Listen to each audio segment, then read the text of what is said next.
nous allons ensemble aider la femme qui se plaint pourquoi on a supprimé le laxatif. Parce qu'on doit être capable de vivre naturellement, sans support et aller à la selle. Quels sont les remèdes de la constipation? Aujourd'hui, ça va se savoir.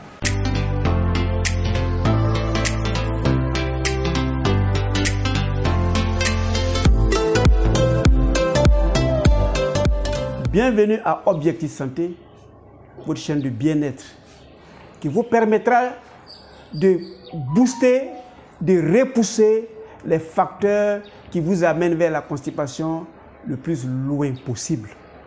Je suis Docteur Nature. Je vais vous faire découvrir la médecine de la santé. Lorsque vous l'appliquez, vous vivrez mieux et gracieusement. Alors, qu'est-ce qu'on doit faire pour ne jamais rencontrer la constipation? Premièrement, c'est l'assèchement de la source de surcharge. Tout ce dont ton organisme, après avoir ingurgité, vous crée des difficultés, à votre niveau, vous le savez, mais il faut le soustraire de ton quotidien, tout simplement. Si manger un aliment te constipe, généralement tu le sais, mais il faut proscrire ça dans ton alimentation prochainement. Deuxième élément, il faut jeûner. Le jeûne est un remède et le jeûne permet de reconstituer tous les côlons qui ont été écorchés, l'intestin qui a été écorché avec les aliments durs que vous avez consommés dont la digestion a été quasi impossible. Lorsque vous jeûnez, vous allez permettre à votre bouche de se reposer, à l'estomac de se reposer, au foie de se reposer, au pancréas de se reposer, à l'intestin de se reposer, au côlon de se reposer. Alors, comme elles se reposent, naturellement, elles vont s'auto-réparer. Troisième élément, il faut reconstituer votre microbiote. J'ai dit qu'un individu a deux cerveaux. Il y a un cerveau en bas qui pèse environ 2 kg, qu'on appelle microbiote. Il y a un autre cerveau crânien qui est peut-être 80 grammes. Lorsque c'est constipé en bas, nécessairement, obligatoirement, c'est constipé en haut. Vous avez des pensées négatives, vous êtes devenu pessimiste, vous êtes devenu nerveux, vous êtes devenu rouge. Ça, c'est la constipation mentale parce qu'en bas, il y a des difficultés. Ensemble, nous allons regarder une vidéo qui va nous permettre de mieux comprendre comment reconstituer notre microbiote. Nettoyons en permanence notre corps et quand le corps est propre, aucun microbe, quel que soit le nom qu'on va lui donner, ne pourra vivre dans votre corps parce qu'il est propre. Mais comment faire pour que le corps soit propre? Le premier élément, c'est de faire venir les éléments qui sont déjà propres au départ. Au second élément, il faut les éliminer. Quels sont les éléments propres et où nous pouvons nous en procurer? Évidemment, tout ce que nous consommons sans faire un tour dans notre cuisine, c'est ce qui est indiqué. Et lorsque nous le mangeons, nous faisons venir les azotes, les calciums, les hydrogènes, les oxygènes en parfait état et en bon état. Et comme nous mangeons la vie, il n'y a rien à faire. Nous allons vivre la vie de la meilleure manière possible. Alors, où gagne-t-on tous ces éléments, ces carbones, ces hydrogènes, ces oxygènes, ainsi de suite? Sachez que tout ce qui est sucré, que vous avez goûté, et que c'est des fruits et des légumes que c'est sucré, c'est parce que il y a l'assemblage de carbone, d'hydrogène et d'oxygène. Dans toute alimentation que vous sentez que c'est sucré, c'est de l'hydrate de carbone, c'est du carbone, c'est de l'hydrogène et de l'oxygène. Mais où on peut trouver le carbone, l'hydrogène et de l'oxygène? Évidemment, c'est dans la nature. C'est à nous de sélectionner en fonction de nos besoins. Je viens d'en sélectionner, ce n'est pas tout, mais c'est pour vous permettre de savoir où vous allez avoir ces éléments indispensables. Donc, à côté des macronutriments, il y a les micronutriments qui sont de 3 ordres aussi. Il y a l'eau qui est 70% dans notre corps. Si vous vous pesez et que vous avez 100 kilos, c'est-à-dire vous avez 70 litres d'eau et puis 30 kg de cellules. Ces cellules, c'est les os. Ces cellules, c'est la chair. Ces cellules, c'est les nerfs. Ces cellules, c'est les tendons. En 30 kilos, et on a 70 litres. Et il faut trouver une grande quantité d'eau et de l'eau potable, de l'eau buvable. Et tout ce que vous buvez, en principe, si c'est liquide, ça va directement dans le sang. Il n'a pas besoin de subir quelques transformations que ce soit. Donc nous cherchons les fruits où il y a suffisamment d'eau. Nous commençons par l'ananas. L'ananas, nous l'avons pressé et voilà ce que nous avons trouvé. C'est du jus d'ananas. Lorsque nous ne pouvons pas manger l'ananas à l'état naturel, nous pouvons presser, faire du jus. Mais je m'en vais vous dire, il est mieux, il est bienséant de manger l'ananas par tranche. Quand vous mangez l'ananas par tranche, le jus qui est dedans, le sucre qui est dedans, votre cerveau va l'utiliser et les éléments que vous allez broyer et que vous allez avaler, votre organisme vivant qui sont à l'intérieur, qui sont les microbes, ils vont s'en servir. Les microbes sont tellement respectueux et se soucient tellement de nous que lorsque nous mangeons de l'ananas, ils laissent passer le jus, l'eau, le sucre, tout en bas, mais tout ce qui est resté, que généralement, après avoir pressé, que nous jetons, lui, tous les antibiotopes vont manger et ils vont vivre mieux. Donc voilà l'ananas. Et lorsque vous consommez de l'ananas, ce n'est pas l'objet de l'émission. Nous allons vous dire que tout ce qui est nutritionnel est un médicament et ça, en ce sens, on dit les alicaments, les aliments médicaments. Dans ce jus, il y a de l'eau. Dans ce jus, il y a les sels minéraux. Dans ce jus, il y a les vitamines qui sont indispensables pour nous comme micronutriments. Donc, je m'en vais vous dire, quand vous consommez de l'ananas, les graisses inutiles qui sont enfouies dans vos cellules va les faire fondre. Donc, les maladies qui sont agrippées à ces graisses, évidemment, partiront avec la graisse elle-même. Donc, vous ne pouvez pas faire de l'embonpoint, vous ne pouvez pas faire d'obésité quand vous êtes un consommateur d'ananas. Deuxième élément, que vous pouvez l'avoir partout, c'est du citron. Ça, c'est du citron. Nous l'avons pressé et ça nous a donné cela. Le citron est lui aussi nutritionnel. Il y a quelques macronutriments et beaucoup de micronutriments. Vous pouvez les presser, le faire en jus et boire à votre convenance.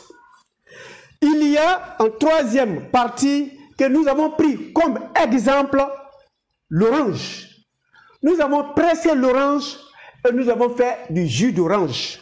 Mais je m'en vais vous dire et je répète, si vous mangez l'orange dans sa totalité, le jus, dans le jus, il y a effectivement des éléments, des micronutriments, mais le reste que nous appelons des éléments qu'on jette très souvent, des fibres là, ces fibres là nous permettront de nourrir le microbiotique. Ça permettra aussi de faciliter notre digestion.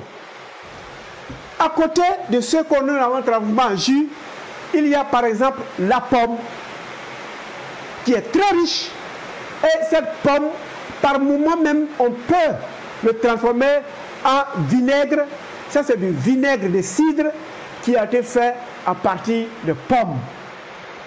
À côté, nous avons notre banane que je n'arrête d'expliquer. Je m'en vais dire à tous nos apprenants, à tous nos élèves, à tous nos étudiants, à tous ceux qui travaillent intellectuellement, qui doivent faire des recherches pour avoir trouvé quelque chose, de faire la banane leur compagnon. C'est l'hydrate de carbone de l'intelligence. Plus tu manges des bananes, plus tu as la capacité de réfléchir longtemps et d'avoir de meilleurs éléments. Pour nos chercheurs qui ne trouvent jamais rien, s'ils se mettent à manger de la banane, ils trouveront quelque chose. À côté, il y a la papaye, qui est le meilleur aliment pour chasser les cafards de la douche, pour chasser les asticots de vos poubelles, pour chasser les vers dans vos ventres. En mangeant la papaye, prenez quelques cuillerées des grains qui sont à l'intérieur, avalez, et puis vous ne connaîtrez aucun vers. Nous le saurons quand nous allons commencer à étudier ces éléments, élément par élément. Voilà les fruits indispensables et que nous pouvons manger à tout instant. Ce que je vous propose, qui n'est pas obligatoire, voilà votre petit déjeuner si vous voulez en faire.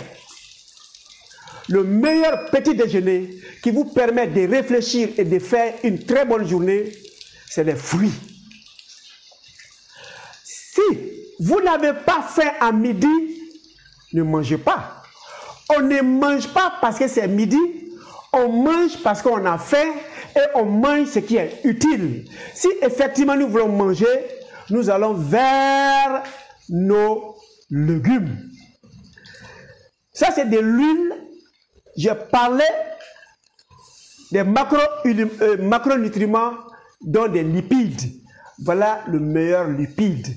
Même si vous êtes stérile, que vous buvez, vous mangez suffisamment de l'huile d'olive, de l'huile de tournesol, de l'huile de betterave, ça va augmenter votre fertilité et en 9 mois, vous serez père ou mère.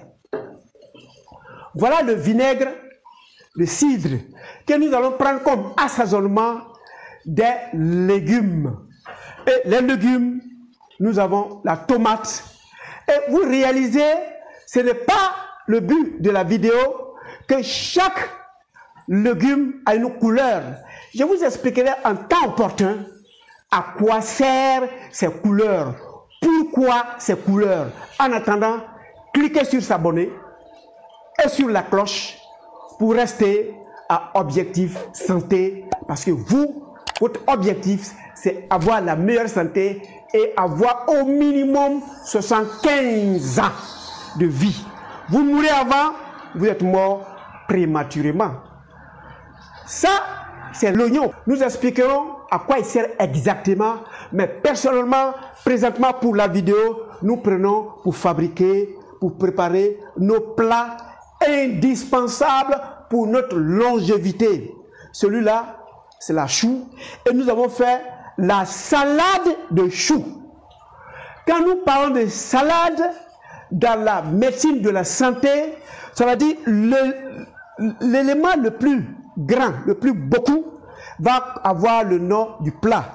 Il y a beaucoup plus de chou dans ce plat et on a ajouté un peu de tomate, un peu d'oignon, mais en majorité, c'est le chou. Donc ça, c'est la salade de chou, qui est un excellent cicatrisant, surtout vous, pour vous, les ulcéreux. Ça, c'est la laitue. Nous avons fait la salade de laitue. Voilà la salade de laitue.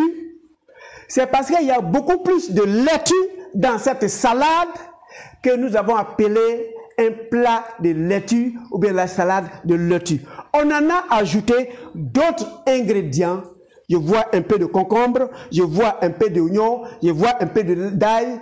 Et quand nous serons prêts à consommer, nous allons ajouter de l'huile d'olive, de l'huile de tournesol, un peu de citron si nous voulons, ou bien du jus de pomme que nous appelons vinaigre de cidre. Et nous consommons. Pour les grands consommateurs de ces fibres, avec sa couleur verdâtre, c'est la santé assurée. Nos microbes aiment bien la salade. Quand nous finissons de le consommer, et quand ils sont bien rassasiés, ils fabriquent les graisses qui vont faciliter la digestion. Généralement, la constipation, c'est un signe qui dit les 2 kg de microbes que tu as dans ton ventre sont fâchés. Si tu les nourris avec la salade, comme ces microbes seront contents, ils vont te rendre bien en te facilitant la digestion. Et tu vas aller à la selle. Parce que la constipation, c'est la porte ouverte à toutes les maladies. Nous allons terminer avec la salade de concombre. Si vous regardez, il y a beaucoup plus de concombre. Donc voilà un plat de concombre assaisonné avec un peu de tomate, avec un peu d'oignon. Et quand nous serons prêts à manger, nous allons ajouter ou un peu de citron ou un peu de pomme et avec de l'huile et nous mangeons. On va continuer cette fois dans l'exercice physique. Nous avons fait des vidéos en amont sur l'exercice physique parce que l'exercice physique est obligatoire pour permettre à l'individu d'être en mouvement. Celui qui n'a pas d'activité est un mort en sursis. C'est un cadavre qui se promène au milieu des gens. Faites en sorte pour avoir au moins des sueurs une fois par jour, ou bien chaque 2 jours, ou bien 3 fois. Vous faites au moins 1000 pas par semaine, par jour. Ça vous permettra, avec ces exercices physiques, de vous reconstituer. Nous allons regarder cette vidéo qui va nous montrer une activité physique qui va vous permettre de vous parfaire. Parce que ces activités physiques vous permettra de nettoyer tous les émonctoires étant en vous. J'ai toujours dit, l'homme a 4 émonctoires, la femme en a 5, intestin, rein, poumon, peau et le vagin pour la femme. Il faut que ces émonctoires soient utilisés pour que toutes ces saletés qui sont en nous puissent sortir. Cliquez sur s'abonner et sur la cloche si on ne l'a pas encore fait. Et j'ai besoin de votre pouce en l'air pour nous permettre d'avancer. Aujourd'hui, nous allons appliquer une endurance, le vélo. Mais je m'en vais pour vous dire, il y a plusieurs facteurs d'endurance. Vous choisissez ce que vous voulez. Vous choisissez ce que vous êtes sûr que vous pouvez faire continuellement et perpétuellement. Et en faisant, vous augmentez l'expérience, le temps mis. Et en faisant le temps mis, vous allez évidemment repousser toutes les saletés qui sont dans nos corps. Mais comment sortent ces saletés de notre corps? Les saletés sortent de notre corps par des émonctoires. C'est des caniveaux que nous utilisons tous en même moment. Il y a l'intestin. Ce que nous mangeons après digestion, les nutriments passent dans le sang et ce qui n'est pas bon passe dans les selles. Donc les selles passent par l'anus. Je vous ai tantôt dit en médecine, il n'y a pas de tabou. Quand vous partez dans les toilettes, dans les WC, vous éliminez les saletés dont vous n'avez pas besoin. Et lorsque vous les éliminez, les éléments dont vous n'avez pas besoin et les maladies qui voulaient vous s'installer pernicieusement s'en vont. Voilà pourquoi il faut lutter en permanence contre la constipation. La constipation est la mère de toutes les maladies. Il y a le rein. Nous buvons et nous urinons. Pendant que nous urinons, l'urine est pleine de saleté. L'urine n'est rien d'autre que les sels dilués. Donc, ce que l'organisme n'a pas accepté, et qui sont passés dans notre sang vont être filtrés par les reins et vont sortir dans l'urine. Deuxième émonctoire. Ça peut passer par la respiration. Pendant que nous inspirons, nous expirons, nous prenons conscience que nous inspirons, l'air est frais, mais quand vous êtes en train d'expirer, prenez le soin de mettre au niveau de votre main, vous allez voir que c'est la chaleur qui sort de votre corps, et cette chaleur qui sort par air sortira avec les déchets qui sont aériens. Il y a la peau. Nous devons transpirer nécessairement et obligatoirement. Pendant que nous transpirons, les saletés sortent dans notre peau. Et c'est un des processus obligatoires qui permettent à la graisse inutile de notre corps de sortir à partir de la transpiration. L'homme a 4 émonctoires et la femme en a 5. Le 5e émonctoire de la femme, c'est les règles menstruelles qu'elle fait et cette fois va nettoyer son appareil de procréation parce qu'elle doit procréer. Quand elle va quitter dans cette zone d'activité de procréation, elle va aller vers la ménopause. Et quand elle va aller vers la ménopause, cet émonctoire n'est plus utile, mais il continue de produire des saletés qui doivent sortir dans un des 4 premiers, ce qui est les selles, qui est la transpiration, ce qui est la respiration, ce qui est les urines. Donc pendant que nous sommes en train de faire de l'endurance, des exercices sur le temps, nous allons solliciter nos émonctoires qui vont aller se réveiller toutes les maladies qui étaient en train de s'endormir dans notre corps et de les faire sortir de gré ou de force. Nous sommes pleins de maladies. On peut avoir des cancers. Mais quand on te dit que tu as un cancer, il faut qu'on te prescrive un exercice physique. Même si ceux qui ont des caries dentaires, ils doivent réaliser que les caries dentaires, c'est le premier signe qui dit, attention, tes os commencent à avoir des problèmes. C'est lorsque vous voyez dans votre bouche qu'il y a la représentation des os et quand ils commencent à être friables, quand ils commencent à être perforés, quand vous commencez à avoir des caries dentaires, soyez-en sûrs, vous allez faire des arthroses, des athéroscléroses, vous allez faire parce que l'os commence à vieillir et il peut être friable et vous pouvez les casser d'une manière ou d'une autre. Vous pouvez faire une hypertension artérielle au départ, quand vous allez vous mettre à faire ces exercices physiques, surtout quand vous arrivez au stade de l'endurance, le cœur va commencer à se consolider, à être beaucoup plus fort et les tensions artérielles vont s'éloigner de vous.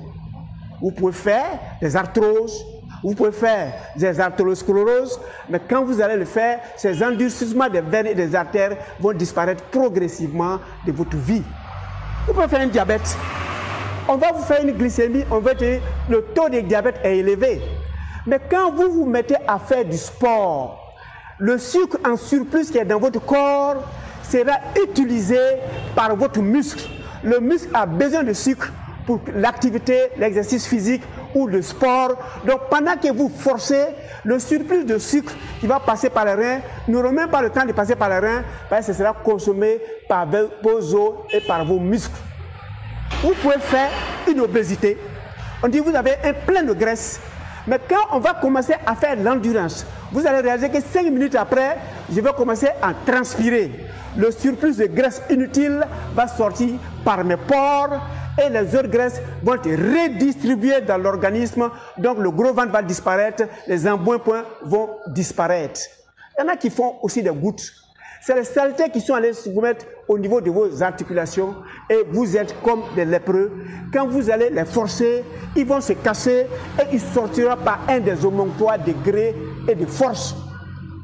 Maintenant, nous allons faire un exercice de comment aller à la selle. Il y a généralement 2 WC.